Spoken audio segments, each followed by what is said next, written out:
Hello, everybody, and welcome to Finding the Faith. Tonight, I am so excited to have with us so many gorgeous faces. Would everybody like to go around real quick and introduce themselves? I'm Sam, wife, mother, pro-life activist. I contract out with Live Action and try to help with their cause. And I'd say my main goal in life right now, as far as work goes, is to try to prevent as many abortions as possible and hopefully get it banned eventually, because it should never be legal to kill an innocent human, especially a child. Absolutely.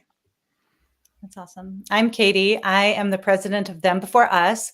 Samantha and Live Action and so many other amazing organizations are fighting children's right to life. Them Before Us fights for children's rights on this side of the womb, their right to be known and loved by their mother and father. So what that means is if it has to do with marriage and family, we're going to center the child in that conversation and insist that adults conform to children's rights instead of asking kids to sacrifice for them. There's certainly some intersection with what we're doing and the pro-life world, especially, we don't get too much into the abortion space. We're definitely against the baby taking industry, but we're also highly critical of the baby making industry, big fertility that very, very often denies children not only their right to life, but their right to their mother and father. So we fight shoulder to shoulder very often with pro-life advocates. I'm Jess Holmes, better known on Twitter as Real Truth Cactus. My mission is to spread truth, to talk about real science as founded in creation and as founded in God, and just focus on these things, including the importance of fertility from a Christian perspective. I'm Emily Zannoti. I'm a writer and a Catholic speaker. You probably know me best from Twitter. I'm the one who is always living this chaotic life. Fertility is actually one of the biggest things that I talk about, at least professionally, and primarily because I'm a dedicated Catholic and I struggled with infertility for over 8 years. So we pursued an ethically and religiously, coherent approach to having children. And now I have a house full of chaos. The cutest, most iconic chaos. Oh, hey, bud.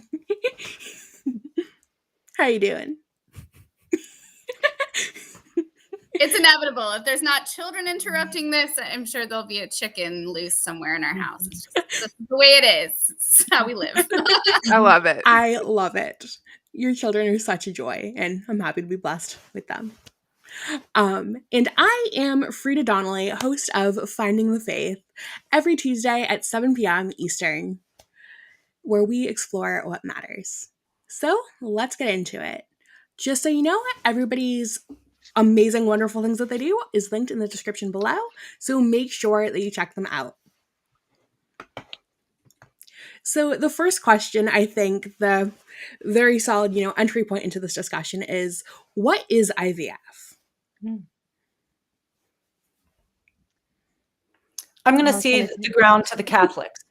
So I guess I will give you that. IVF, or in vitro fertilization, is a method of reproductive assistance that takes gametes from both the male and female, man and woman. I know that I'm using really vague terms, but ultimately it takes sperm and eggs and makes embryos in a petri dish and then re-implants some of those embryos into a mother. And there's lots of other aspects to it, but at its core, it's using medications to stimulate production of more gametes and then using those to make children many are implanted and most are not.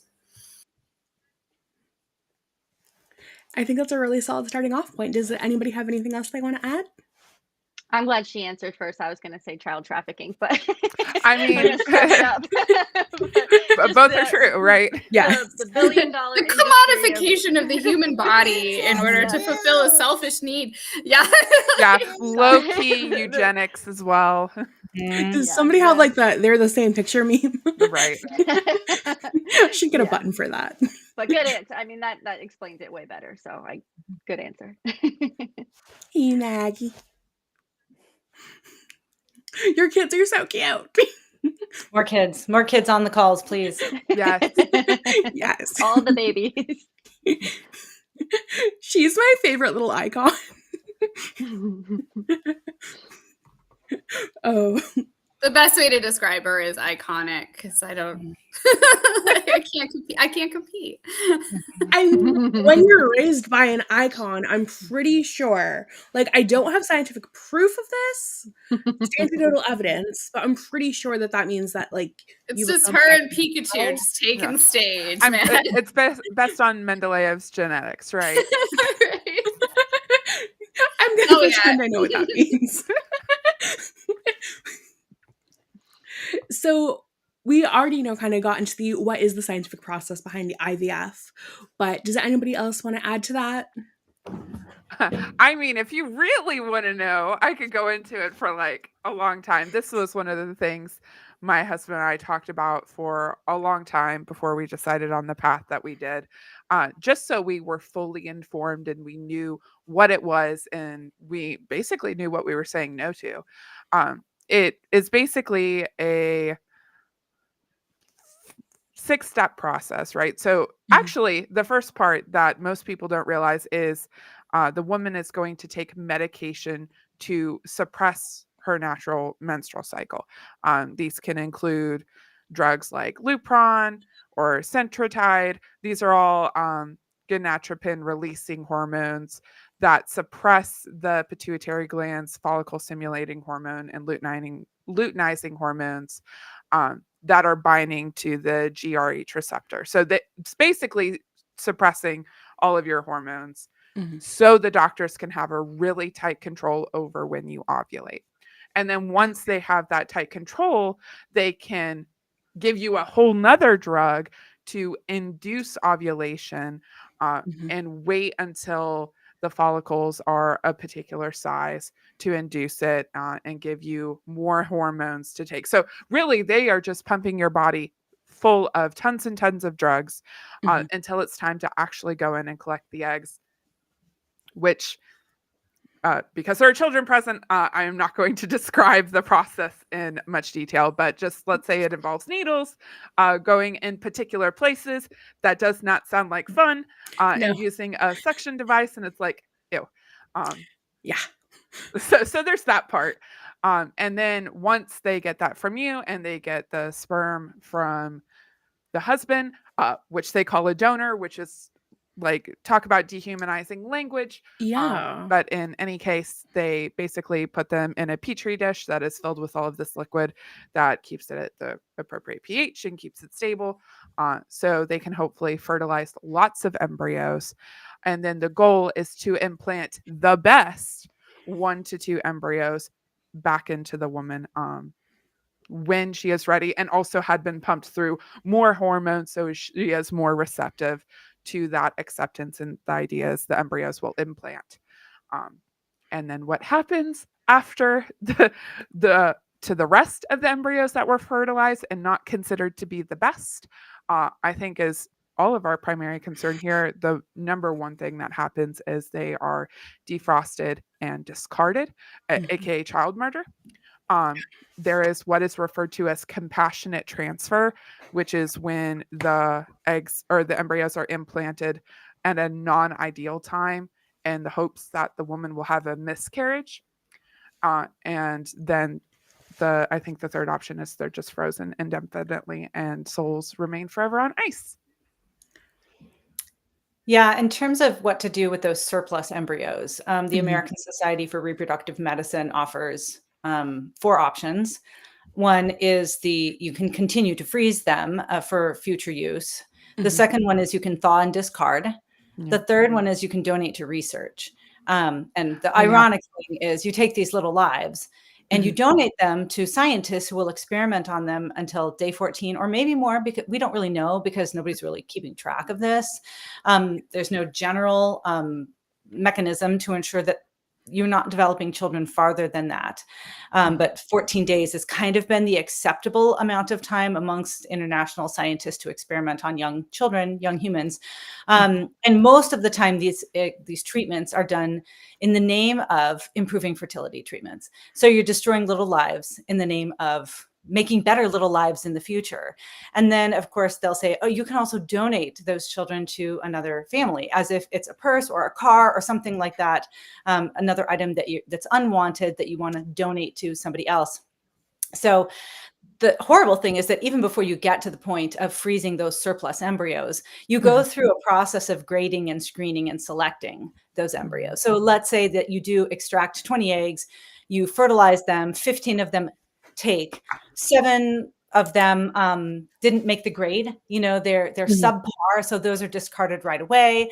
And then you can actually do genetic testing on these kids for things like eye color and hair color. And so you're literally designing a baby. And that's really what you're doing, is you're designing a baby. And then let's say you've got 5 girls and 2 boys, and you want to implant one of each. So then you put 1 boy in the freezer and the 3 other girls in the freezer. And the majority of the time, these kids don't ever leave the freezer. I mean, right now we've got about 1.5 million frozen embryos on ice in this country.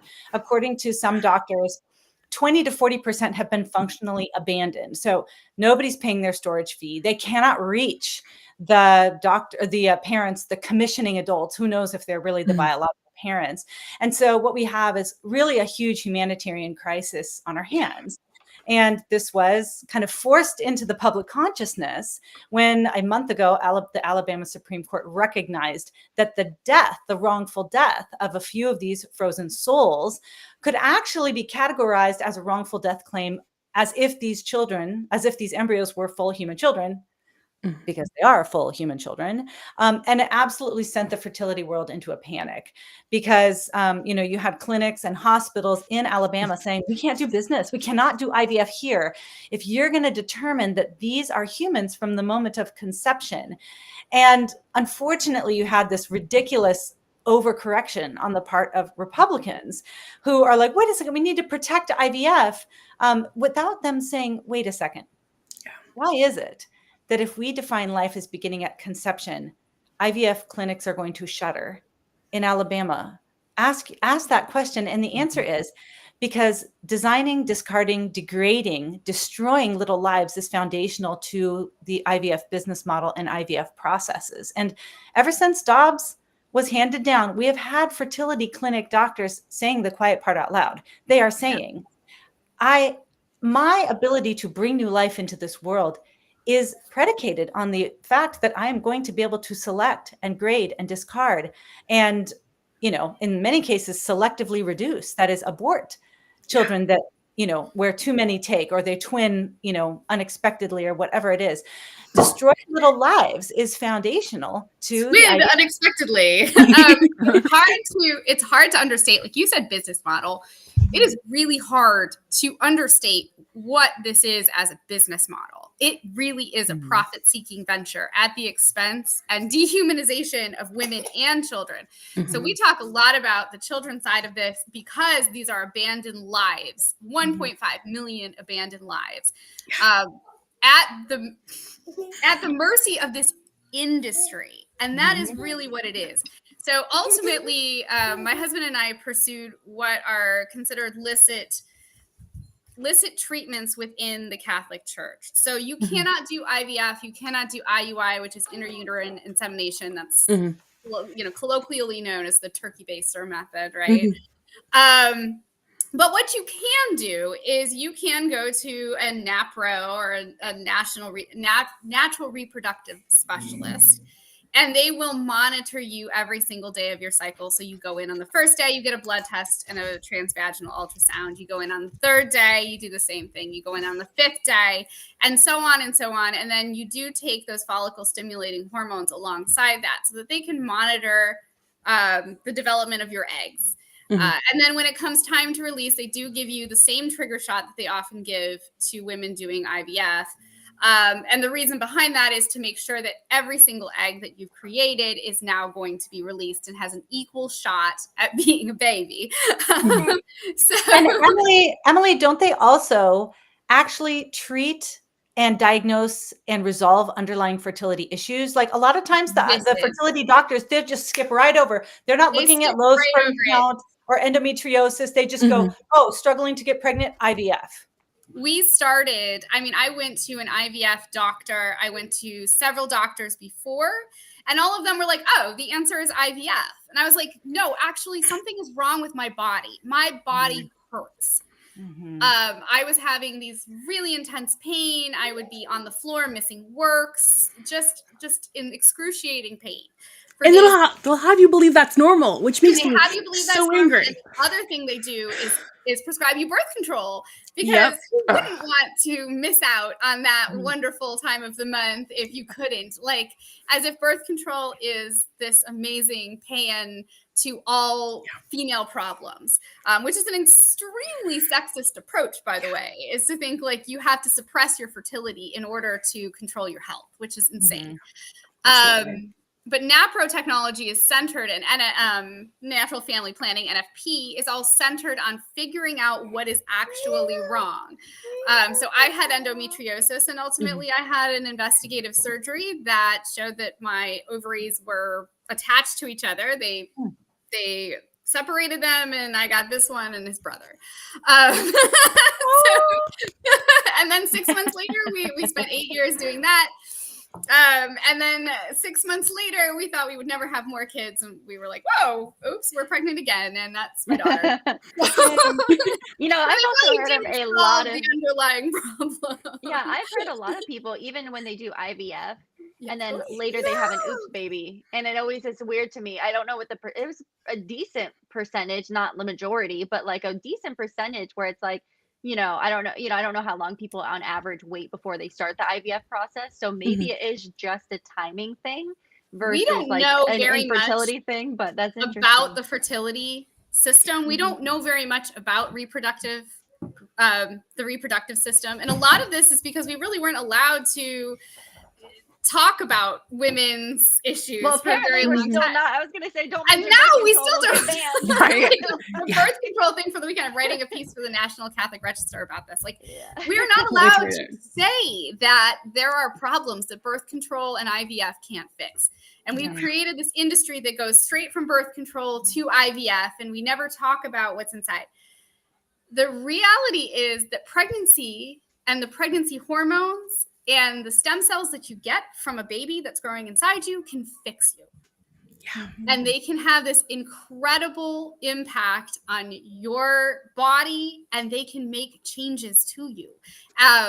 And that's apparently what happened to me. That's what happens to a lot of people is you get stem cells, you share stem cells, and suddenly you guys are just totally different people. And it's really cool because you have a part of your children inside of you, no matter how long they've been growing. So yeah, it's not unusual at all. Unfortunately, the other side of that coin is with IVF, they also use some of those stem cells in cosmetics. And that's why, real quickly, I wanted to tell you about our sponsor for this evening, Nimi Skincare. It does not do that. They're not woke. They're not, pulling all sorts of gross stuff in your makeup, in your skincare. But they are. Is founded on faith, family, and freedom. It's paraben-free, and it's never tested on animals. All of these things matter so much to me, as does the fact that they source their ingredients from small American farms. Nimi Skincare loves America just as much as I do. And I know you'll love them too. That's why you should go to nimiskincare.com and use code BASEDBABE to save 10% off today.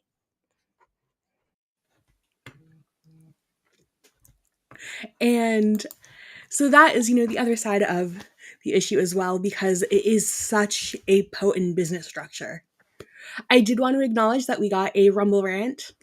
Katy Z says, great convo. I wish I had known this all when we were trying to get pregnant. We do a thing on my channel where we can give the cat a treat when when we get a Rumble rant, but we are going to be saving those towards the end of the evening just for the flow and productivity. If you do that, I'll go get Pikachu and I'll give him some worms. Okay. He made it into the thumbnail tonight as well.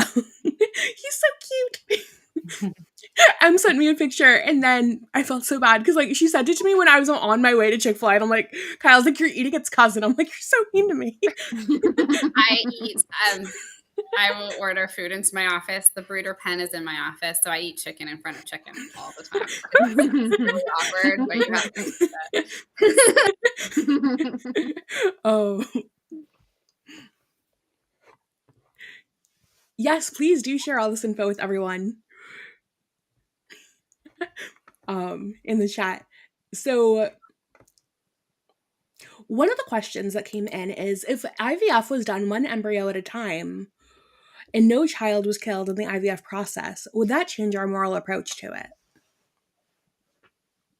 I'd say no, because I think it's not just the fact that children are purposefully killed, because they're also accidentally killed at extremely high rates. Only 7% of children will make it to being born. So the majority of them die. Now, I know a big part of that is purposeful death, but also a part of that is accidental death or unplanned death.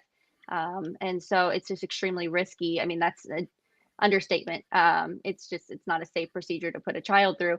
But in addition to that, even for the ones who are born, which thank God that they are here. Thank God that they made it through that process and that they're here, and we celebrate them and we love them and they have value and they're made in God's image. But on top of that, they still, especially with surrogacy, but they still end up losing a parent. They still are. It conflicts with child rights. No matter which way you do it, no matter which process, there's no ethical process to do IVF. Because at the base of it, it conflicts with the basic human rights of a child and the natural rights that they have. So there's really no ethical way, unfortunately, to go about it. And it's still a whole industry. So if one couple decides to do it one at a time, it's still financing that industry. That big business, that big fertility is still going to do whatever it's going to do with every other family that walks in the door. So it's just the continued support of their mission, like Katy And honestly, said. I wonder the percentage is 7% make it to birth right now. And if you did one at a time, I mean, that would plummet to like, I don't even know if, maybe one out of a million. I don't even know what Right. the percentage would be, because the reason why it's 7% right now is because they make so many in surplus in hopes that one or two or three will stick. And then, oops, if four sticks, let's kill two of them, whatever it might be. So I don't even know. I've actually also spoken to quite a few, I mean, a handful of women who have been through IVF themselves, who attempted to do it the ethical way in their eyes, where, like you said, you kind of just do one embryo, two embryos, you implant only what you want and can handle. But somehow it still ends up turning, they still end up with more embryos than they planned, and now they're frozen. And so I ask, a lot of them, how does that happen? And the main answer I get from these specific women, again, this isn't probably across the board, but from these specific women, is if we only did one or two, the chances of that coming through are like zero. And so either the clinic won't do it because it's not worth it to them, or that ruins their success rate. That's right. And that looks bad for them, or it's just too much on the women's body, because like you said, you're pumping yourself full of hormones, you're doing this long process, it's taxing on your body.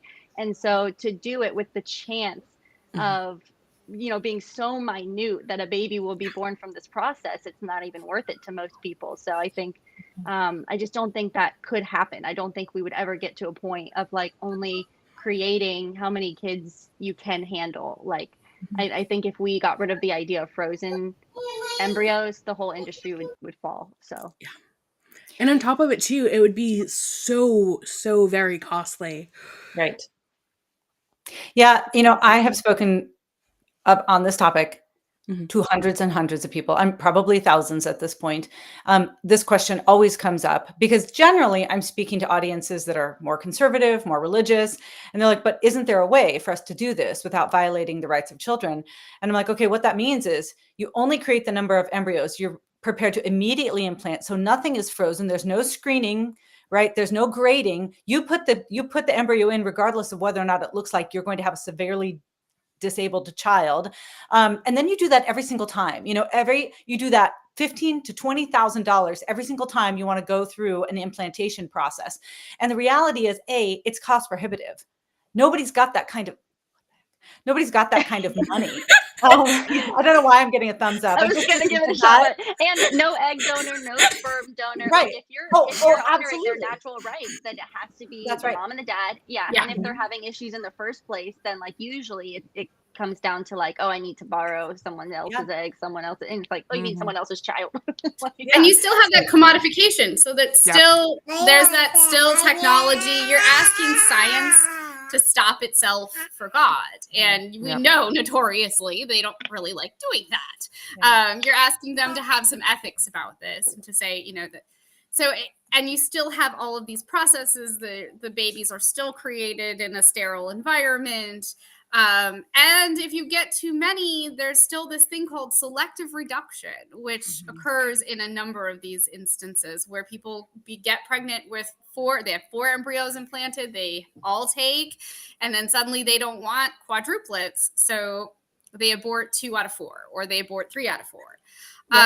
So you still have this, an embryo split, and life is unpredictable. That's what the wonderful part of all of this is. And so life and birth and these things are so unpredictable that you still have all of these ethical questions that go along with just doing it one at a time. And then do you select? Do you say, I will continue to do this until I have a girl, or I will continue to do this until I have a boy?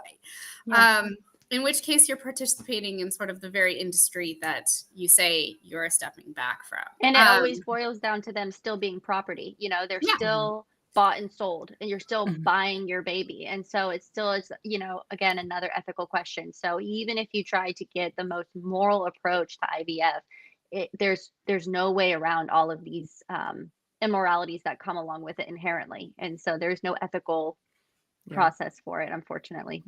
And the main thing is the families I know who have tried this. So like of all the hundreds and probably thousands of people I've talked to, I've met 6 couples that say, we did this. Wow. We never destroyed any embryos. 6.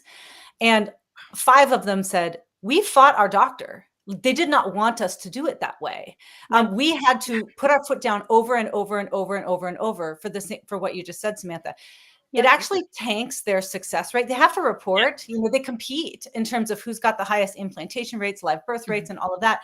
And it is bad for them, for you to do it ethically. And so you're not going to get any support from big fertility. It is bad for them. If you are going to go into this with the perspective of, I'm going to defend children's right to life, you are working against your own doctors.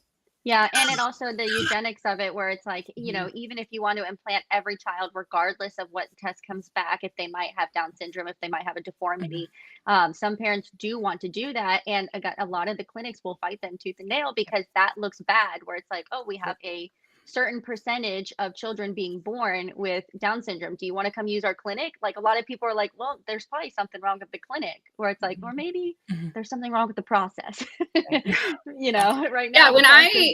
When I walked out of the fertility clinic, we went to the IVF clinic first, and they just couldn't understand that I had any knowledge of my own body, that I had any knowledge of what had happened with my own body, that I had tracked anything. So they're taking advantage of women's ignorance, basically, about their own physical, their own body and their own physical processes and all the things that happen in their lives and their health.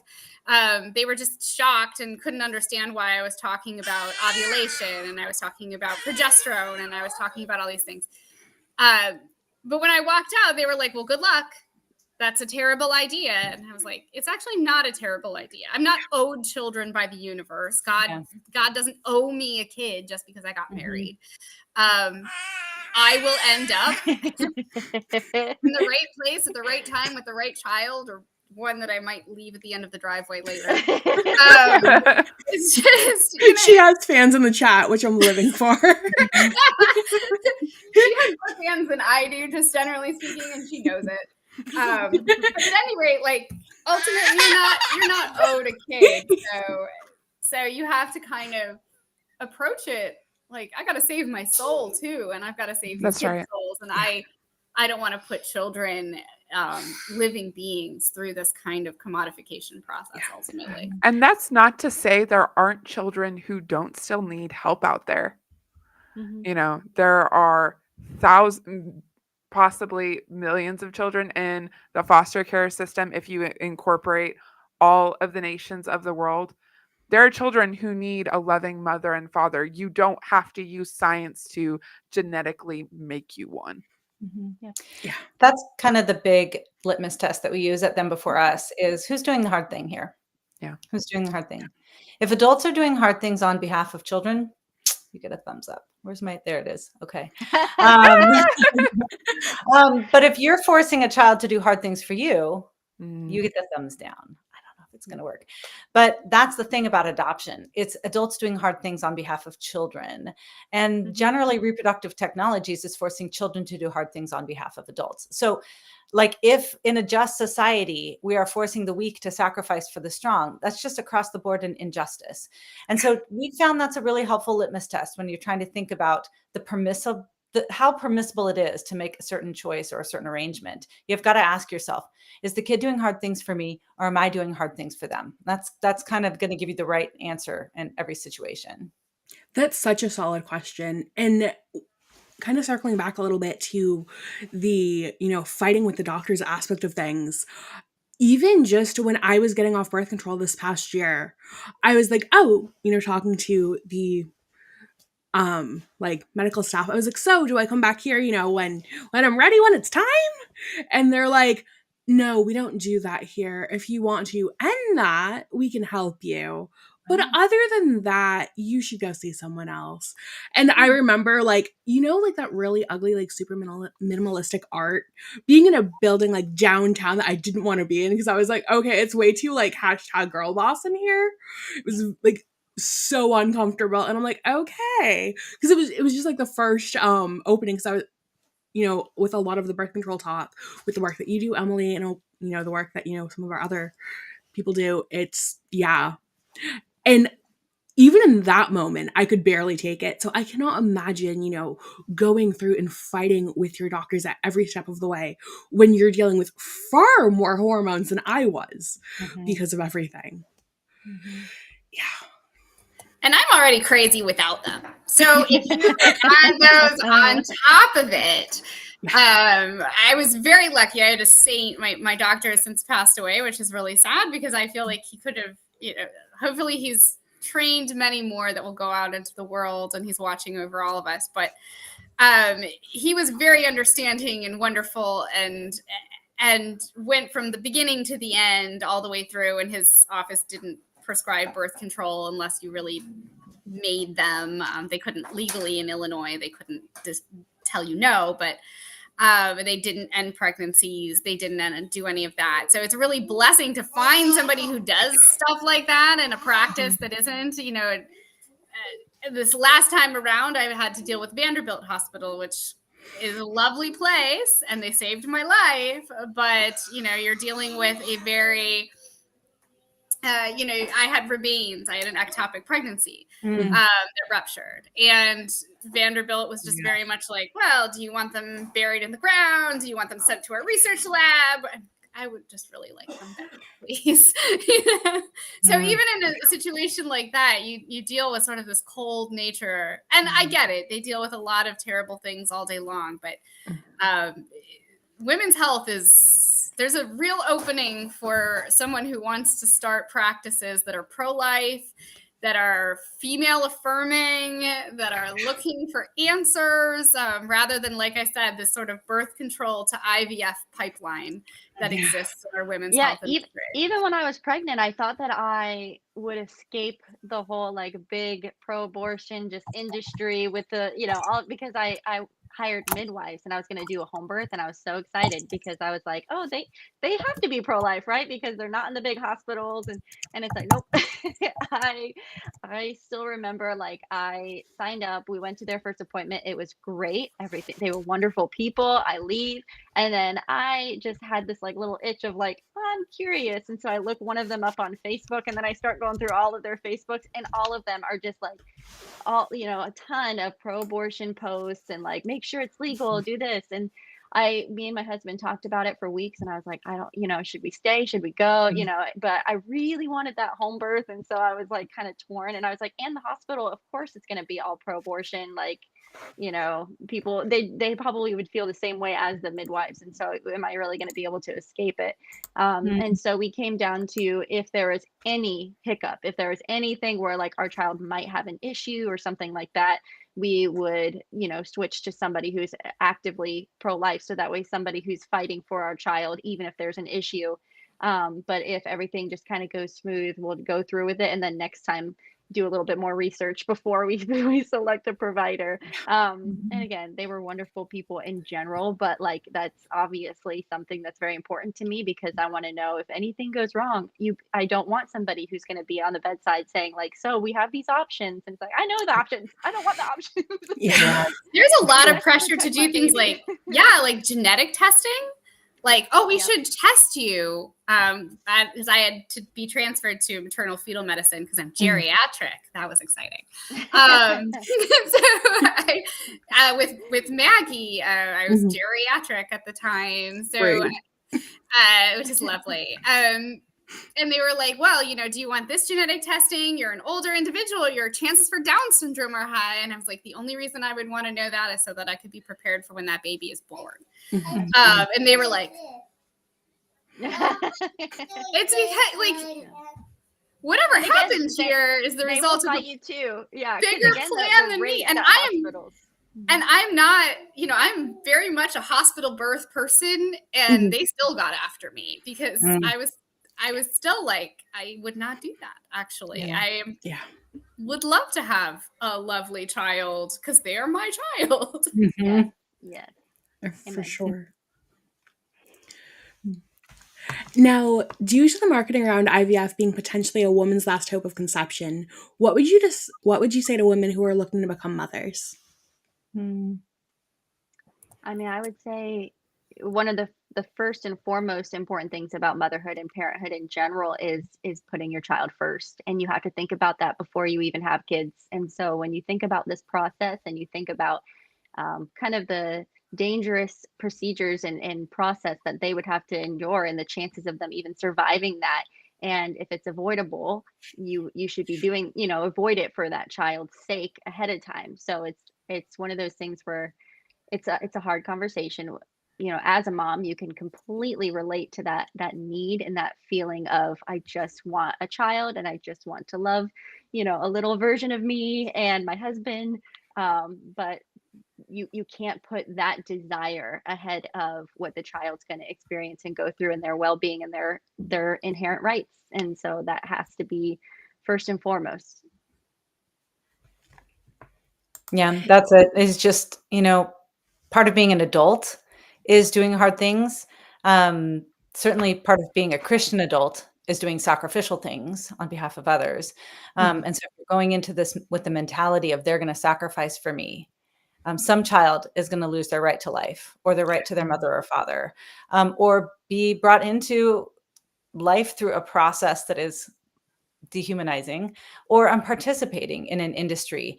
Maybe I'm not separating children from their mother or father or killing them, but this industry is on a mass scale.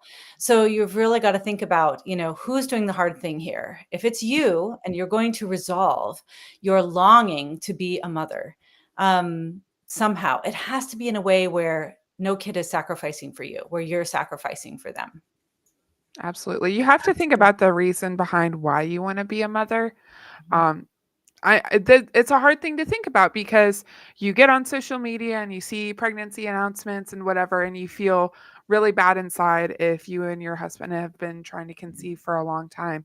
I get that it's hard, but do you want to do it because you want the Instagram post, you want that moment, or do you want it because you want to be involved in the life of a child? If it's the latter, then there are other ways to do that are infinitely more ethical. You don't have to just conceive naturally. I mean, you can, like we talked about earlier, you can adopt, you can foster. If you don't do those things, you can volunteer at your local church. There are other ways to be involved in the lives of children besides motherhood, if that's what's driving you. your maternity as a woman. You have all these things. Like, we love to say now, right, that there's no gender binary. There's nothing that makes a woman and a man a man. But you as a woman, your maternal instincts, they're valuable in all sorts of things. Whether you are a mother naturally, and it still hurts me to see pregnancy announcements. You know that? My children are 5 years old and it still hurts. It's still so I still remember that feeling. And you can be a mother in your church. You can be a mother in your community. You can be a mother in a job. I know that is, a third rail sometimes, but you could be a mother in a workplace. You can be a mother in your home. You could be a mother to your cats, a mother to your chickens, a mother to your homestead, a mother to your fan base. And motherhood looks so different for everybody. It's not what you expect when you get into it anyway. Right. That's true. So beautifully stated. That's true. And I kind of want to take this moment to thank Jess for being such a wonderful mom friend to me. And I also want to give you a moment to have the floor to share with those who may not have heard yet about. Oh, so since we've been talking about all different types of ways to be a mom, if you've never heard my story before, my husband and I had been trying to conceive for a long time. We've been married almost 10 years. We had a miscarriage a couple of years ago, which was the only time we had gotten pregnant. And we prayed for a long time and ultimately felt God leading us to adopt. And adoption is a very long and difficult process. We did the home study, we did all the training, all of that. And when we got to January, they were like, okay, it could be 1 year, it could be 5 years, it could be a long time before you're ever matched with a child to adopt. And it could be any range of possibilities. And we really took our time in it because I had to go on a mission trip. We weren't applying to cases. When I got back, I applied to a few. 2 days later, we were matched with a mom who, rather than aborting her child, decided to put that child up for adoption. And so we are very excited to be welcoming a child into our home in August. That is so happy. Ooh, exciting. And if you would like to support Jess on this amazing journey of her family welcoming this special, precious little one, please visit the link in the description where her merch drive and her Give Send Go are both linked so that we can support the amazing Holmes family in this new chapter of their wonderful, lovely life. I appreciate it. And I do just want to point out one thing, because the situation women end up in which they put their children up for adoption, it's not a small thing.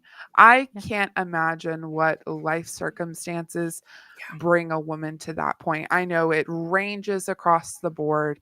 But my heart is so encouraged by the women who do that rather than choosing abortion, who love their children enough to give them a chance at life, to give them a chance at having a mother and father. I mean, whether that child is going to be born, whether that child is 5 years old, doesn't matter.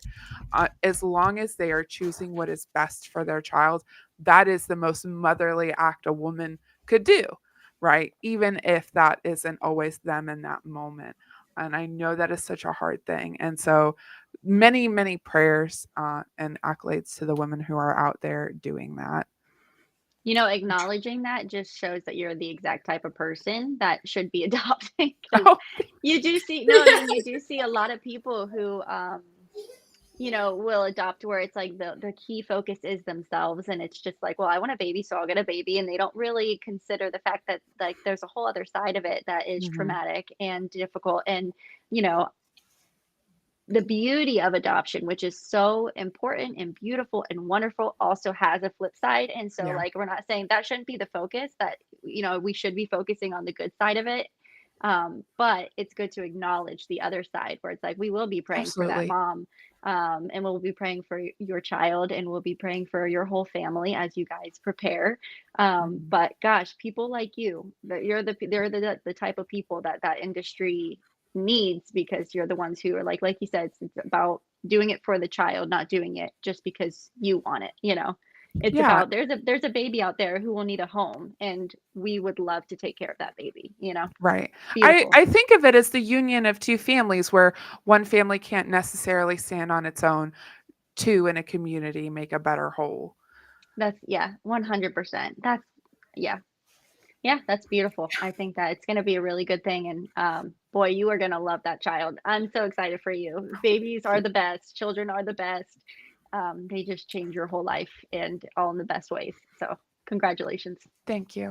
Congratulations. Thank you guys so much. That's so exciting. Pretty soon somebody will be half naked in your house. And it's not my I'm eating that marshmallow. Yay, chaos. I love it. See, Jess, we're all celebrating you. Yay. Oh. So when do we justify the use of medicinal practices to overcome fertility? So my thoughts are, as someone who did choose a sort of medicinal practice, my biggest advice is know your body. All women. If you are young, if you're old, do not settle for the Planned Parenthood sponsored sex education you get in school. No. Go and educate yourself. Find a natural fertility or natural family planning practitioner, and learn what your body does and what it is, because infertility strikes. Yes, and that is exactly how you'll feel after you learn all that stuff. You'll feel really good about yourself. Also, can I say that this is the best podcast that celebrates women, that it has like the whole family life going on. This is a true celebration of women. Leaning in, right? That's what they call it, leaning in, right? Yeah. Last term for it. Find out about your body, because as many of us know, infertility isn't something that just strikes with age. It definitely will strike you with age. You will hit a wall. However, you can have struggles with infertility, solvable, unsolvable, mysterious, clear, at any age. And you can have kids and still have infertility. You can have all sorts of things happen to you. So it's worth knowing what happens and understanding and knowing that exists. I'm going to tell something too. Yeah? You're going to tell something too? What are you going to tell?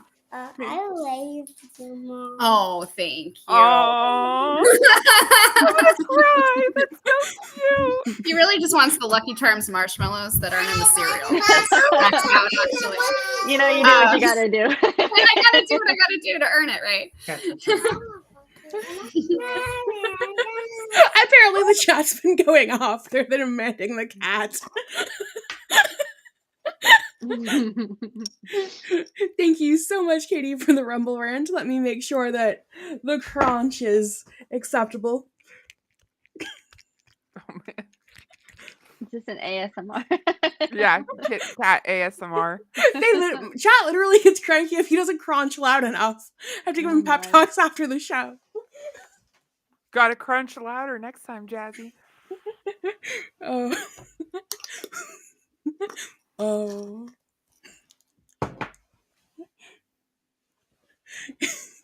So where were we? Sorry, Kyle just handed me the cat. No, it's so funny because like even just preparing for the podcast and thinking a lot and reading a lot about the IVF and the surrogacy, it's like, oh my gosh, we could do like 100 podcasts on this and still not scratch the surface. So I think the last thing you asked was just like when is it okay to use medicinal options there? So yeah, I would say in exactly what she said, know your body, and I would say it's ethical as long as it doesn't conflict with the natural rights of the child. So in any situation where there might be a conflict, then I would say don't do it. In any situation where the child's put first and it's healthy for your body, I'd say give it a shot. So one thing to think about too is certain doctors will try to use birth control to try and get you regulated. That's their excuse, right? To get you regulated. Yeah, I have a family member who had to deal with that because of her endometriosis. she brought Pikachu. Brought Pikachu. He was advertised, or she was advertised. She's a lady. She was advertised. I just misgendered the He chicken. really Can you? Oh, likes he really likes worms. You really like worms? But she was advertised as being on the podcast, so we had to bring her on. Wow. She's just such a queen for this. She's so happy just sitting there. All the kids. I love this so much. This is amazing. She's getting a handful of freeze-dried mealworms right now, so she is very happy. Emily, if you don't have a podcast, you need to start one because I'd watch this all the time. We should just do like a live cast, right? Like just me and my kids interrupting my day. There you go. She has a killer Substack though with amazing recipes, and they're always like hilariously named too, which I'm low-key obsessed with. You'll allow me to fangirl for a moment. So that's also linked to the description below.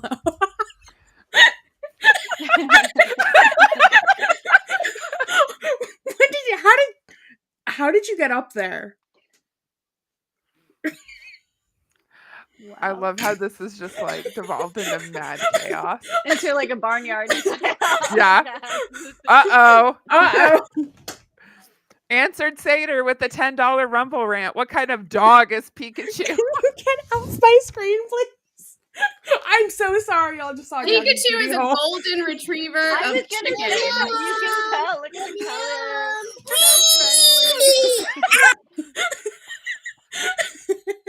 friendly. 100% golden. Jess, what question did you write? It says, but instead of going to that question, I think we're going to go to, are there physical, secular, or ethical concerns around clomid for ovulation? Oh, Clomid. That's one Clomid. of the Okay. drugs. Mm. There are no, from the Catholic Church's perspective, which is one of the most restrictive, there are no concerns with Clomid. All it does is help you to ovulate more regularly or heavier. The one big concern, though, is that it doesn't really work.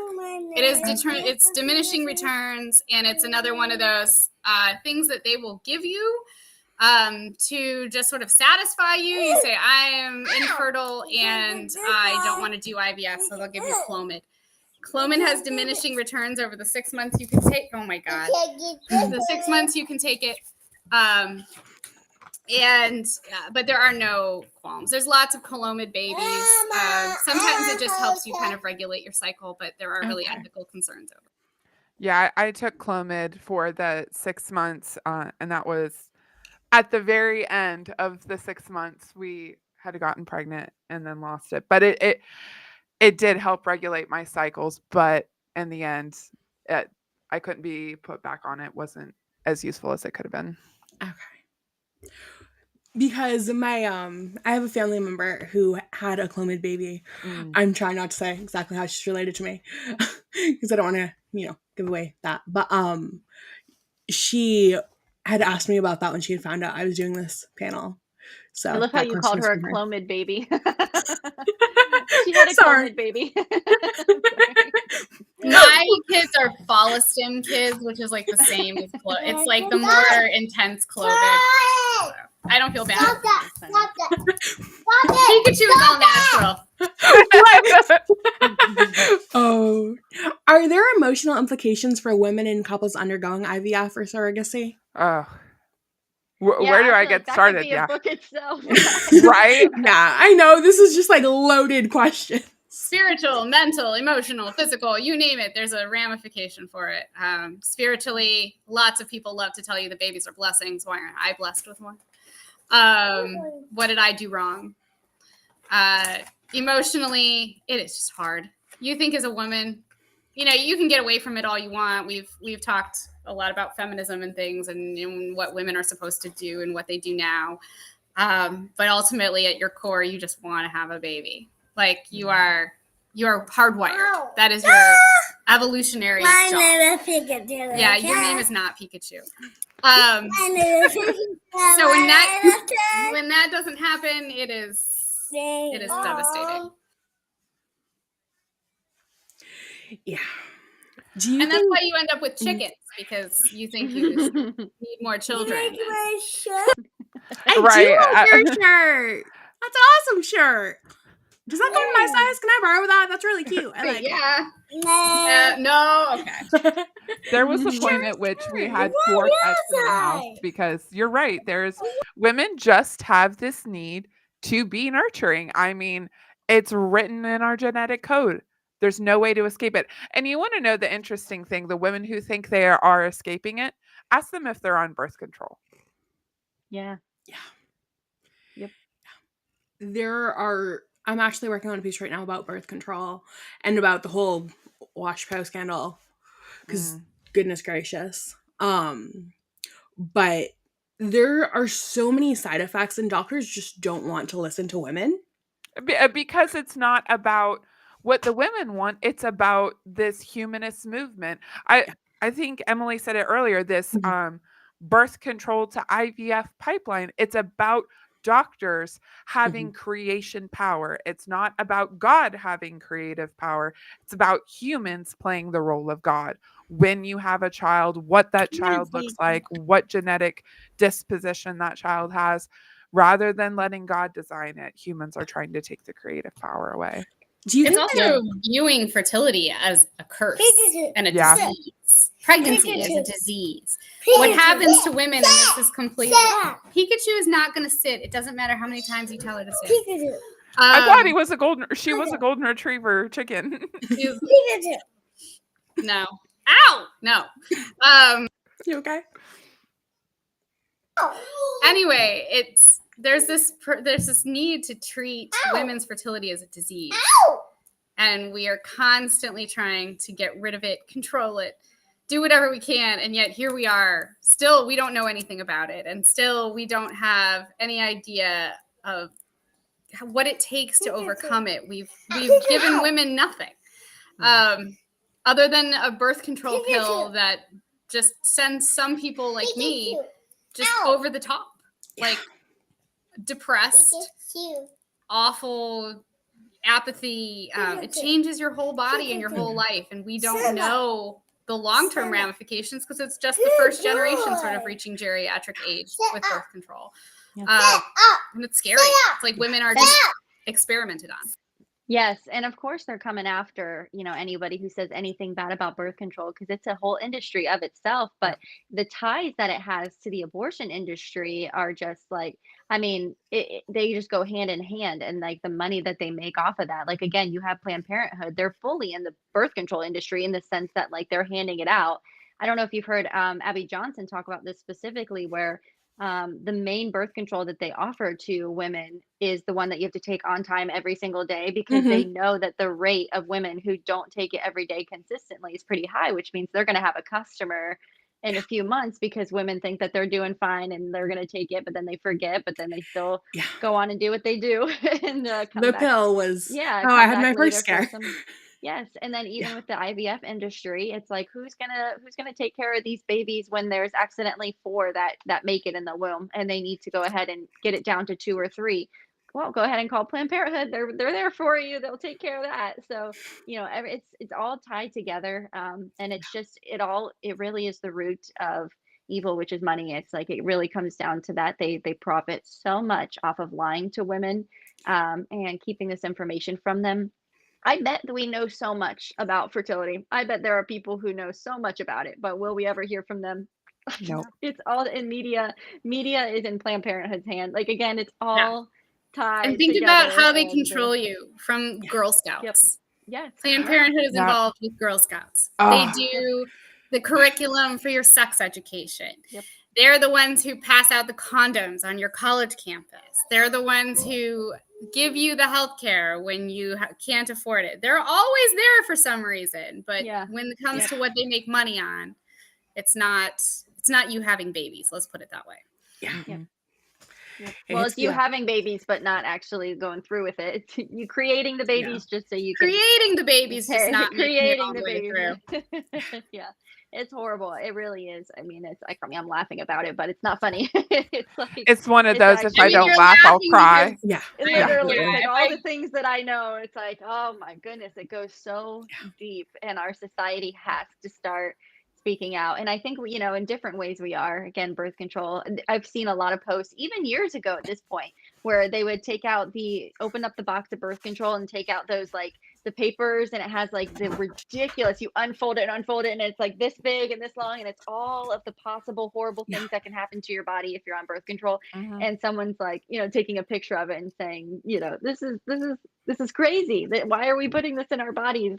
And it's funny that we all on the same page about like the dangers of birth control. They even admitted themselves on half their websites. And now all of a sudden they're like, no, there's nothing wrong with birth control. There's something wrong if you're not on birth control. It's so healthy. It's so good for you. And I also think a big push is coming because it's an election year. So I'm pretty sure a big part of that is going to be like the whole pro-abortion, pro-birth control. If anyone says anything otherwise, they're evil. Don't vote for them. So I think that's all part of it. But it's a mess. I would love to see someone do a statistics trend on the number of women who took birth control in their early teen years and how it's affected their fertility over time. Because I know basically every girl I know who is struggling with infertility, like myself, was put on birth control when they were 14. I know they put me on it to help regulate my cycles because I have PCOS. That was the claim, right? That it's supposed to help you. And back then, mothers trusted their doctors. We thought we could trust our doctors. That is a whole nother thing to talk about, as whether or not you can trust that, not just for fertility, but for everything. Absolutely. I would love to see the so Venn lucky. diagram. People who like are freaked out about seed oils and people who are on birth control. Like, I would love to see that Venn diagram, right? Yeah. Yes. Because natural living and it also reminds me of a lot of the people who are like the antidepressant pills are also ones who drink a lot. And it's funny because if you drink a lot, that like suppresses the antidepressant pill. So it helps it not work. So it's like you're just really messing with your body there if you do both. Yeah. So like you have to really understand what you're People putting are in your thinking body. about their body Exactly. chemistry very hard. Yeah. And I was gonna alcohol is say, also a depressant too. yeah, and I just feel so lucky that I missed the because I actually have PCOS and I've had that since high school. When I was I think 15, I actually had a cyst burst, which is what I figured out. I had it happen twice, and I am so lucky. I mean, the chances are like so slim, but no doctor, unless maybe my mom just said no. I don't know. Either that my mom just said no, we're not going to do birth control, or the doctor didn't suggest it. But I hear that from so many women who have PCOS, which is like, oh, I have to be on birth control. I have to because I have PCOS. And it's like, just because you have PCOS doesn't mean you inherently have. I just think doctors are again, oh, you have PCOS, birth control. I just think they just, it's, you know, so people you don't breathe in and question out, it. birth control. birth control. Yes, Endometriosis, birth control. Yeah, it's like, no, I have it. I've had cyst bursts. Yet I didn't go on birth control. And I went on it when I was an adult for like, I think I was on it for like a month and a half, and it was so detrimental to my health that I was like, nope, never again. I don't care. I'm mentally prepared. If I have a baby, I will just, make it work. And so luckily that was the only time. But I was able to conceive, and it wasn't this thing. So I'm not saying every woman who has PCOS is exactly like me. I'm sure there's like a big variety of severity and things like that. Everybody's different, but just the inherent jump to, oh, I have this, so I need birth control. That's not true inherently. So work, find a good doctor, work with that doctor. And see if you can try to avoid birth control if possible, because that could just introduce a whole, I always say birth control is just a band-aid, because even people who it's like, oh, my flows are so painful and heavy, and it's like, okay, but why? Because birth control doesn't address why, because that's not normal, that's not natural. So something's off, something needs to be addressed, and instead of addressing that issue, you're putting a band-aid on it. So it doesn't, it's like taking Tylenol, where it's like, it's not fixing the problem, it's just fixing the pain. And so just because it's like, and it's introducing a whole new level of things that could go wrong with your body and making it worse. But thank goodness it doesn't hurt in the moment. It's like, you've got to think long term. Endometriosis, there is only now a drug coming out for endometriosis, and it's only in the last maybe 20 years that anybody's really cared. What? Oh, you're kidding. That people have really cared. And it's ridiculous, because people were just like, oh, we're just going to prescribe birth control. And then suddenly my generation is like, well, we've been in birth control for 30 years and now we want to have kids. We have endometriosis. What do we do? And there was faulty logic. The logic was that because pregnancy has a stopping effect on endometriosis growth, that somehow birth control would have that same stopping effect. And it doesn't. We now know it doesn't. But it took them 20 years to figure that out.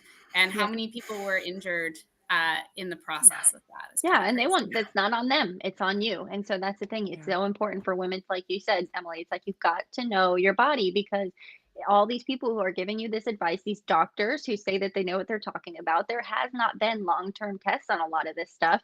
And they're not going to come back and fix you later. You know, they're done. They're gone. Like they don't care. They don't think about your They got future what they wanted from you. But yeah, they took their paycheck and they went home and called it a day. And so I don't know if you've also seen this recently, but I feel like there has been this, you guys might even know the name of it, but this new acne treatment. And they make women, if you want this acne treatment, they make women go on 2 forms of birth control, because the acne treatment is so severe that if you do get pregnant, it will most likely, make you have a miscarriage. And so they're trying to prevent miscarriage, but they make you go on 2 forms of birth control. And I was like, how, you're trying to treat acne and then you're putting them on these hormonal birth controls. And it's like, how does not, like, I feel like your body must be going insane. Here's a secret about dermatology, because I'm a skincare obsessive. Birth control screws up your skin. Yes. And you cannot get it back. Like you will get it screwed up and you cannot get it back. You will be 40 years old and, like me, going to rosacea doctor and trying to correct 30 years of hiding all of this stuff. It just doesn't work. Yep. So again, it's such a big industry. It's so hard to tackle, but I just think that that's why I was excited to come on today, because it's so many things that just never, I guess it does get talked about. It's just not common. And again, when it is, they suppress it. So you just don't get to hear about it much. Exactly. That's why we're streaming to YouTube and Rumble right now, with Rumble being like the number one first one, because YouTube doesn't always like my stuff. Yep. So circling back and then moving forward, so what's the impact of marriages? I know we kind of talked about this in our group chat that we created for this event, but what is the impact on marriages because of the loss of intimacy during the creation of a child? Oh boy, the forced timing of intercourse really takes the spice out of things. I know it was really frustrating when we were trying to conceive, and it takes the fun out of it, right? Because now it feels like a chore instead of something you do to show love to your spouse. That's right. Yeah. I think that is so well said. I know that we still have some questions left, but I feel like we covered so much that we should probably do a part 2 of this together when we can mesh all of our schedules together. I'm ready to go, man. Okay. Yeah, and you guys people are always welcome. I've been through the ringer, so people are always welcome to contact me or talk to me about it. And if you don't feel comfortable advocating, like I said earlier, I'm a big jerk, and I'm a jerk in real life too. So I am happy to go to your doctor with you and yell at them if you need it. The mom you've always needed. The mom you've always needed. Right. You can be Twitter mom. Mama bear. I'm Twitter mom. Yeah. Yes. Absolutely. I want to be when I go. And the chicken pooped on my back, so I'm gonna have to go now. You're like, walk this way. See you guys. Don't look at that. Nobody look. Oh, thank you all so much for being here. Is there anything y'all would like to say in closing, kind of round robin style? Last thing I was going to say, it's a little bit off topic. Congratulations, Jess. I'm just so excited for you. This is actually the first time I've really talked to you, but I'm just, again, children are such a gift, such a blessing. And people like you who step in and really try to find them a home that's extremely necessary and important. It's really beautiful. And I hope people support her, because like you said, a link down below. Adoption it's expensive. It's so expensive. We all know it's expensive, but even on top of adoption, there's also additional expenses, just all the fun stuff, the diapers and the cribs and things like that. So I think everyone should take a look at that link. But if anyone else wants to talk about abortion, I am always open. Even if you vehemently disagree with me and hate me, I will still talk with you. As long as you're not too mean, then I'll probably block you. But if you're willing to have an open discussion, my DMs are always open. It's a topic that I'm very passionate about, and I do my best to use non-biased sources and show you some facts about it. So Another thing that I particularly love about you, Sam, is that because of the fact that we don't talk about a lot of this stuff so often, sometimes we kind of feel like we should already know the answers. And so there have been times where I've DM'd you and I'm like, what is the answer? This math doesn't math. I don't know. And I feel like I should know. And you have been nothing but gracious and an absolute delight. So thank you so much for that. And also thank you for being here. Yeah, of course. Thank you. That's sweet. What's your turn to Oh, it's talk? my turn to talk? Yeah. Yeah. To you. Yeah, I trust the process. So I guess, cute. right? Like trust in God, and he'll bring you to what you need to be a mom to, whether I love it's that. somebody like this guy or something else. It's amazing what happens when you just let go. Amen. Let go and let God. I mean, that truly is the thing. And if you're listening and you're struggling with this decision, you're struggling like you really want to do IVF, but you know something in your heart is telling you not to do it. You really want to become a mom, but you just don't know what God is trying to tell you and where God's trying to lead you. Let us pray for you. Send us a DM. My DMs are always open. I would love to talk to anyone who is going through this struggle. Because I've been there. I'm still there, you know. We all have different crosses to carry, and don't feel like you have to do it alone. So if you ever need someone to talk to, Real Truth Cactus on Twitter, just send me a message. All of their Twitters are linked down below, and I've had the amazing privilege of having all of these women share their faith journeys as well. And they're also linked down below, along with what they're up to. So make sure that you give these incredible women who, like, I get to be blessed to be called friends. Like, what is my life? Make sure you check out their work and support them in what they're doing, and follow them on Twitter if you're on the Twitterverse, because I know they have been such a light for me personally and have helped me grow so much. Jess, would you feel comfortable offering a closing prayer? Sure. Dear God, thank you so much for this day. Lord, thank you so much for these women, for Frida, and for this opportunity to speak truth into this horrific practice that is IVF. God, I pray that you would be with the listeners this evening. To anyone who listens it later, I pray that your word would reach down into their hearts. I pray that the truth would reach them. And I pray that they would have the spirit and the strength to go forward, knowing that you love them, but knowing the truth. I pray that you would all give us and strengthen us in our mission to fight for the unborn, to fight for life, and to fight for the rights of children who I know are precious to you, God. I pray that you would guide us throughout the week, and that we would do all things to glorify you. In your name we pray. Amen. Amen. Amen. Say Amen. Yay! Thank you so much for being here, and thank you, the audience and chat, for hanging out with us tonight. I know that you had a plethora of places you could be, but you chose to spend this time having this important conversation, and I'm proud of you and I appreciate it. So, Okay, now it's your turn. Oh, now you're telling them. Okay. oh wait, what are you telling us? He was telling it each person's turn to Yeah, talk. yeah. Okay. It's only 1, 2. All right, it's your turn to have dessert, buddy. All right, that's bedtime.